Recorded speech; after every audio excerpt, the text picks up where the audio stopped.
One thing that I love about what I do is that I am consistently dealing with rare people with rare problems. And I'm helping people with those rare problems. And this is just a blessing in of itself. And something I've been aiming to do over the past few months is really, specifically with this channel and my account, is bring the truth hard. Doesn't matter what it is, I'm going to be just a godlike savage about it. And I'm not going to tell people what they want to hear. And I'm not going to just tickle people's ears. I'm not going to say, tickle, tickle, tickle. It's just not who I am. It's not what I'm going to do. I'm somebody more so that is along the lines of a stoic personality that is, this is the way that it is. This is the way we have to deal with things. We have to just get over it and do what we need to do. Because that's really the only option that I had learning growing up that worked best for me. And if maybe I didn't go through the things that I did growing up, I wouldn't have to be the kind of person that I am today. But I love who I am, and I love being who I am.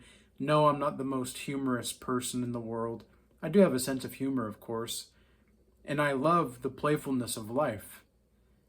But at my core, I'm not the joker. Now, I think you have to incorporate a little bit of crazy to you, because you have to be crazy. And you got to be a little crazy sometimes in order to get through this life. But one of my greatest errors and mistakes recently has been talking about things that I really can't change. And I'm not talking about them because I'm trying to change them.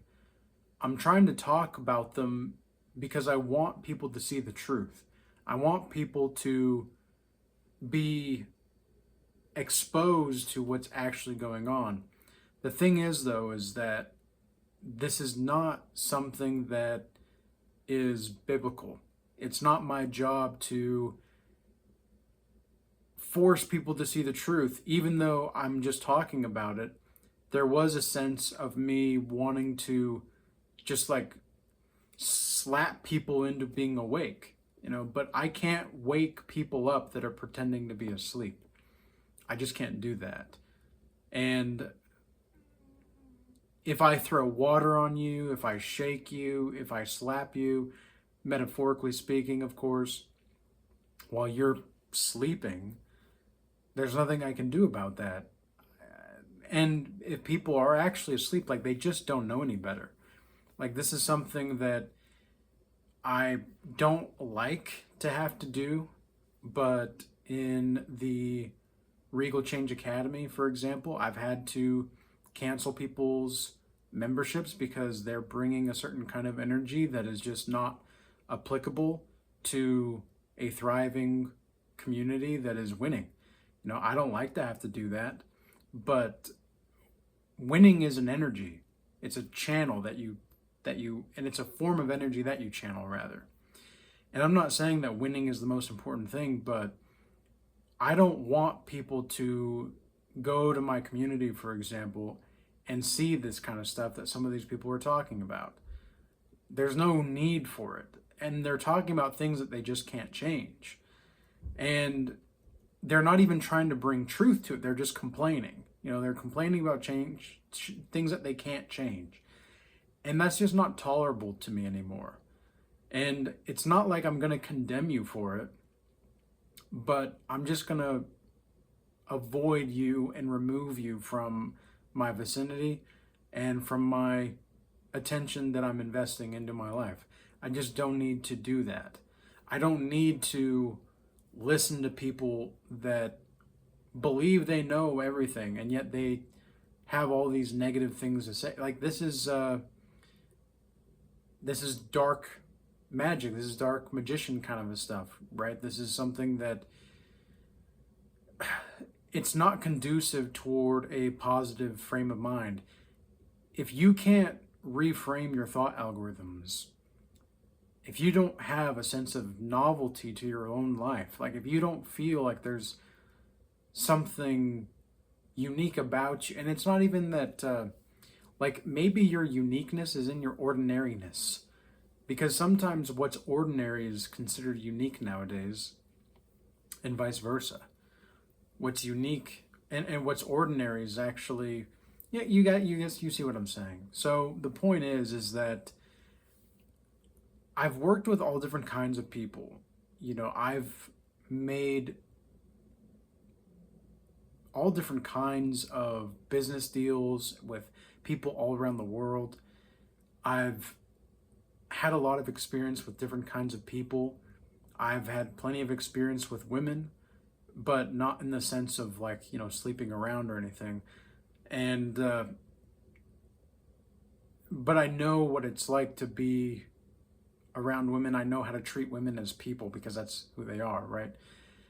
A lot of people, specifically men, don't know how to do that. A lot of men don't know how to do that. And a lot of men don't have playfulness in their life. In the free Telegram community, I talked a little bit about this in a voice message today, is that you don't even realize how much you could manifest. And by manifest, I don't mean wish it into existence, girl. That's not what I mean. What I mean is you're orienting yourself and your life to ensure that the probability of what you want to see happen in your life is ever increasing. And you're consistently in that ever increasing mode of operations. Because otherwise, you're just kind of drifting, just to drift.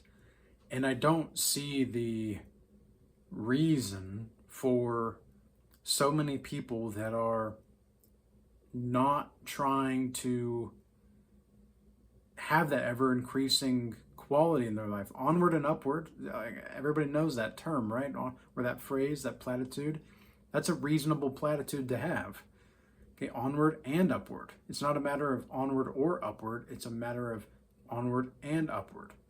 And this whole complaining about the situation that we're in, and I can't tolerate complainers anymore.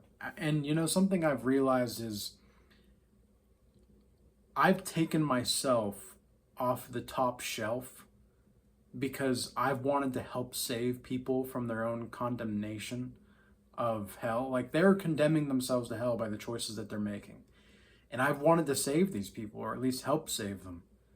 And I realize it is an error to take myself off the top shelf. It is an error to relinquish my own standards because I want to see somebody else succeed. It's almost like I want to see these people succeed more than they do. And that's a hard, sometimes bitter taste. It's not that I'm bitter, it's that it's the taste that is bitter. It's like, oh, I have more faith in these people than they have faith in themselves. And I don't know what to think about that, really, at least in the spirit of this time. I don't know what to think about that, other than that I know that it is an error, and that I understand that, as Jordan Peterson has talked about, which I'm not saying that I'm an advocate of Jordan Peterson anymore, I'm just saying that there's something useful that he said here, was that it's, if someone else drowns or you both drown, it's that other someone else drowns. And that's not cruelty, that's wisdom. And I think that that's very true. And so what I'm going to work on for myself and for this channel going forward is I'm not going to talk about things that I cannot change, even if it's the truth. And I'm really trying to wake people up to the truth. I just can't do that anymore. I want to, but it wouldn't actually be following biblical principles. And I'm not going to entertain anybody that wants to debate me. Okay, I've mentioned this before, but apparently it's just not clear enough for some people. I'm not going to debate you on whether or not that person exists or that political affiliation is true or what religious denomination you should go to. I don't care about that kind of stuff. It's not, I'm not saying that it's below me, but it's just, I have more important things to concern myself with. And I'm not going to sit here and argue about what denomination is better because I don't even consider myself any denomination. I just follow Christ. One of the reasons I created the Regal Change Academy was because I wanted a community of people that are actually following Christ, because all of the churches in my area that I went to, they were not good. And a lot of people will say, oh, well, you're just bitter. You hate the church. And it's like, no. I know that there was a time in my life where I just hated churches because of the religious dogma. But this is not hate. This is just, like, it's an acceptance of where they're at. I don't hate these people. I just accept that they're not where they could be. And it's hard, it's hard to watch sometimes. That's why I talk the way that I do. That's why I bring the truth the way that I do, is because I want to wake people up, but I am realizing that just ripping off the Band-Aid for truth sometimes is just not the correct antidote to lies. It's just not. Sometimes people need not tough love, but a more gentler love, because they've never had that before. And it's not fair to me, for me or for the other person to say, I need to be this kind of person all the time.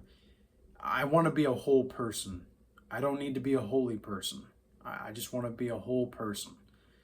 And I think part of being whole is being able to look at your flaws, accept your flaws, and consistently change and update, as you go along. It's like a software update, right? You've got to do software updates every now and again. And I don't need anybody to see the truth the way that I do, because I know that if you see the truth, it's like what the Bible says, what Jesus says, right? Whoever hears the truth hears my voice. It's pretty clear to me, if you hear the truth, if you see the truth, you're going to see and hear Jesus Christ. That's it. It's pretty simple. It's pretty easy.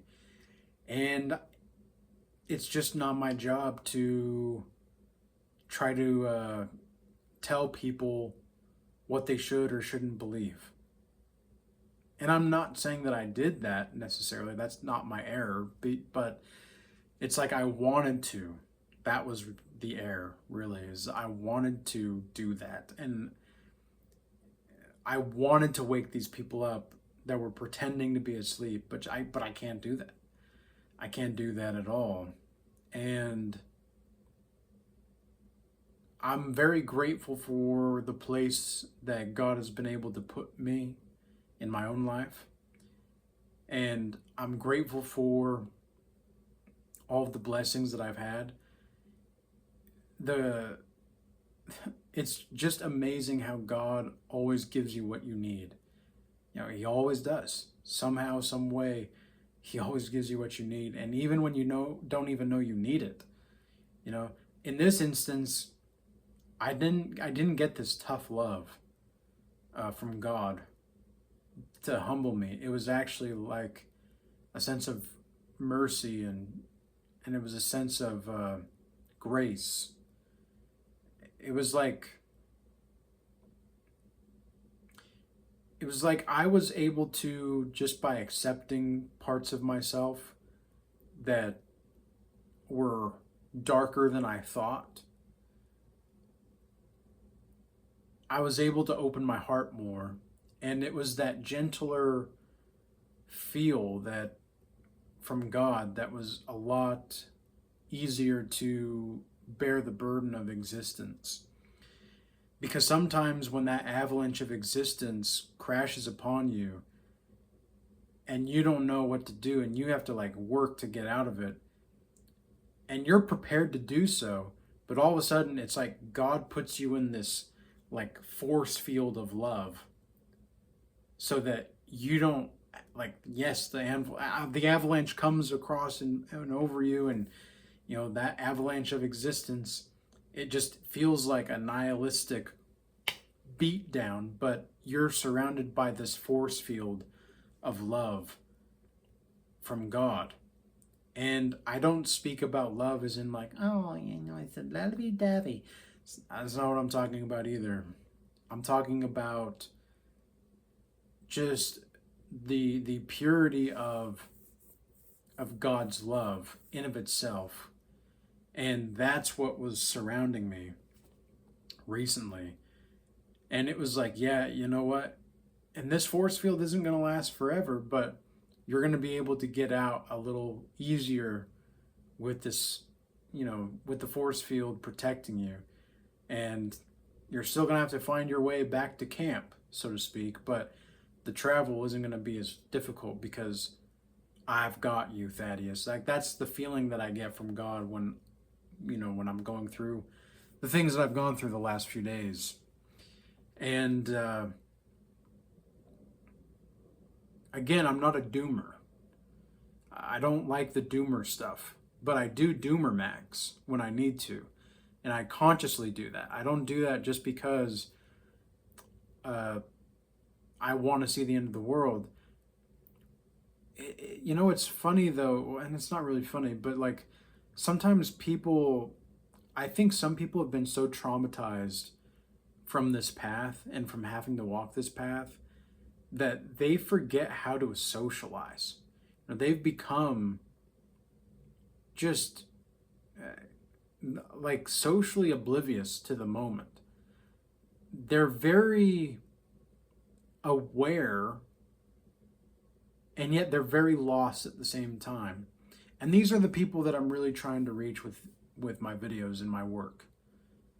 Because I know what that's like. I know what it's like to feel like the walls are closing in on you and the floors are just made of this. You ever seen Jumanji? Remember Jumanji where like the first one with Robin Williams? Remember when he's like going and he's sinking and it's not quicksand, but it's like it acts like quicksand. That's kind of like what the floor feels like sometimes when you're in trauma. And then it's like you can't even maneuver because there's all these like spikes, you know. Like there's these remember also in Jumanji, didn't they have like these vines that spouted out poison? And like you got to be wary. That's what it's like to be in trauma. When your nervous system has been so fried that like it's catching up to your intellectual side, because intellectually you might understand certain things about the world, but your nervous system is like, hold on, I still need to process all of this. It feels like walking through a room like that where where in Jumanji where the floor is just sinking, and then everywhere there's these vines with spikes that will shoot out at you and they're poisonous darts if you just make one wrong move. You know the term walking on eggshells? Yeah, you're walking on eggshells, but something like completely different. It's like that, but it's more intense. And sometimes that's how you'll feel if you're in trauma still. But my goal is to help people develop their godlike mindsets. And part of developing a godlike mindset is acknowledging your errors and then reorienting yourself and getting back on track. And you might not have even done, you know, things terribly. You just can do things better. And that's really where I'm at. You know, so I feel like I'm surrounded by that force field of love from God. Praise Jesus. And I'm not even trying to win souls anymore for Jesus. I am, but I'm not. Like I know that it's not my job to do so, but at the same time, like I'm going to speak the truth. And if somebody's going to ask me for my recommendations, because I don't give advice anymore, but if somebody's going to ask me for my recommendations, or they want to set up a one-on-one call or something and I'm going to talk about things, I'm going to be truthful. But I'm not going to give unsolicited, advice ever. Like, I'll talk about the way I see things and what I see going on, but there's a lot of weirdness going on in the world, and I don't have I don't even know what the term exactly is, the wherewithal. I just don't have the wherewithal to deal with or tolerate these questions. I want to get on people, like I want to be on a wavelength that's higher. I want to be with high altitude thinkers. And not even thinkers, just beers. Not beers like drinking. Beers as in like BE-ERs. ERS rather, I suppose. like they're just being. Stop thinking, start being. That's it. With all that being said, peace be with you. Until next time.